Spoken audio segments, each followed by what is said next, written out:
The one thing school ought to teach you about life.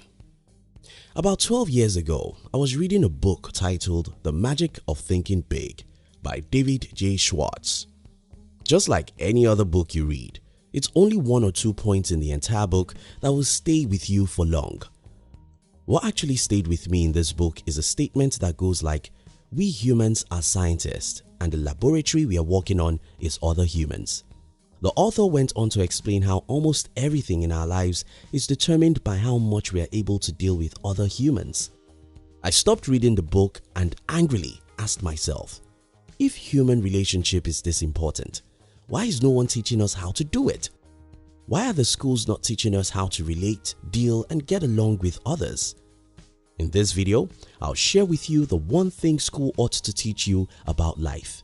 If you're new here, consider subscribing so you won't miss other interesting videos like this. Brian Tracy said, your network determines your net worth. In my humble opinion, one of the most important things school ought to have taught us is how to relate, deal, and cooperate with other human beings, because as individuals, we are very limited. We can only grow and succeed by tapping into other people's resources. These resources can be as simple as an idea from a friend, a book from a friend, or even some financial aid or business partnership from other people. Without this little help, our growth will be limited, but with this help, we can achieve anything with our lives. Let me tell you a few stories. Paul Allen and Bill Gates were good friends. One day, Paul came with a magazine and Gates decided to read it. From that magazine, Bill Gates discovered an idea that later led to what we know today as Microsoft. Steve Jobs and Steve Wozniak were good friends.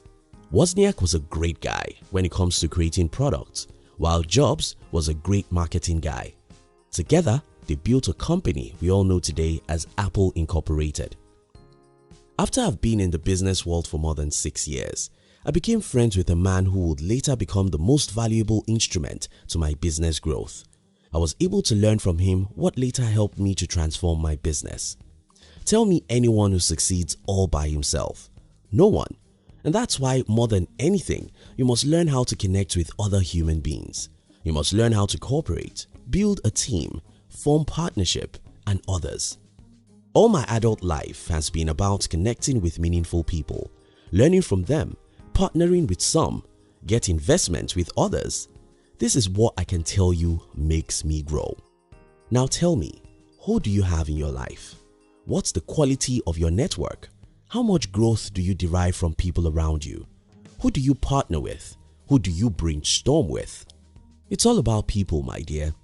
You may lack every other thing in life. If you have quality people in your life, you'll end up as a successful person because your relationships will provide every other things you lack.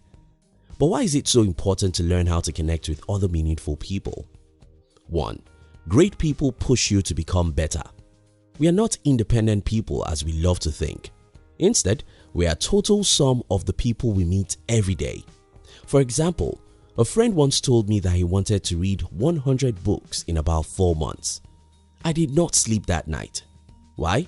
Because there's something in us that wants to be like people around us. If you like, you can call it a chameleon effect, but the truth is, deep inside you, you are imitating everyone you hang around. The number one reason for failure for most people is that everyone around them is average. If you are connected with ambitious people, you'll be ambitious. If you make friends with average people, you'll become like them. 2. People who love you can make sacrifices for you.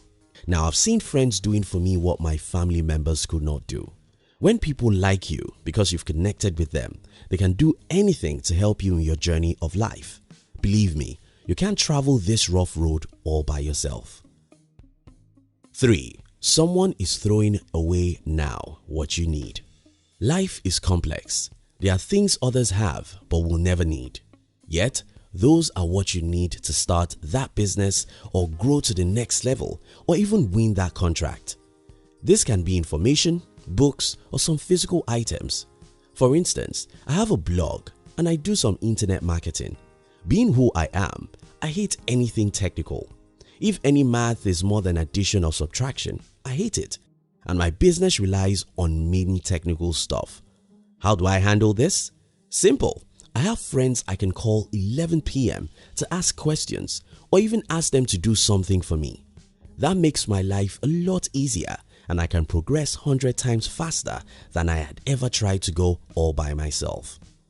Now, if I have convinced you that the number one skill you should have is the ability to connect with positive-minded people, how exactly are you supposed to do that? 1. Don't make friends or connection with people for selfish reasons. No one loves to be used, so when you try to connect with people, don't do it primarily because you want to get something from them. Instead, have genuine love for people. 2. Instead of getting, give. Instead of trying to use people, make sure you offer to help people as much as you can. This way, you'll earn their trust and love. Don't worry about this because you have a lot of things you can give. In fact, just as I told you that some people have things they don't need, which may be what can change your life, so it is that you yourself have things you don't need, which can be of great help for someone else. Be generous with such things. 3. Upgrade yourself. You have to seek to be like people you want in your life. The reason for this is because none of us are comfortable around people who are opposite of us. Take for instance, if you like politics, how many minutes do you think you can spend talking with someone who hates politics? Maybe 3 minutes. But how many minutes do you think you can spend with someone who crazily loves politics? Maybe 3 hours. Now that's it. Positive people cannot enjoy your company if you are a negative person. So if you want the company of quality people, you must be willing to upgrade yourself to that level. You can do this by reading some good books that will change the way you think and see the world. 4. Nurture relationships. It's not enough to meet people. You have to make the sacrifices to call, text, and visit. If you don't nurture the important relationships in your life, you've got no relationship. 5. Do more than friendship. There should be different kinds of relationships in your life. Your friends, your business partners or colleagues at work, people who are older than you and people who are younger than you. Because different age groups and different professions and temperaments have different approach and ideas about life, the more diverse your connection is, the faster you can grow. In conclusion, we as humans are scientists and the laboratory we all operate on is other humans. Your ability to connect with other meaningful people, deal with them, strike partnership deals with them, convince them to invest in your vision and others is probably the biggest thing that will determine whether you become successful in life. Your networks determine your net worth. Thank you very much for watching our videos. We'd like to give you another interesting video for you to enjoy next. But before then, our team will be very happy if you can share this video with your friends on social media. Now, if you're new here, don't forget to subscribe so you won't miss other interesting videos like this one. Look at your screen now to see 2 other videos we handpicked for you to enjoy next. We love you.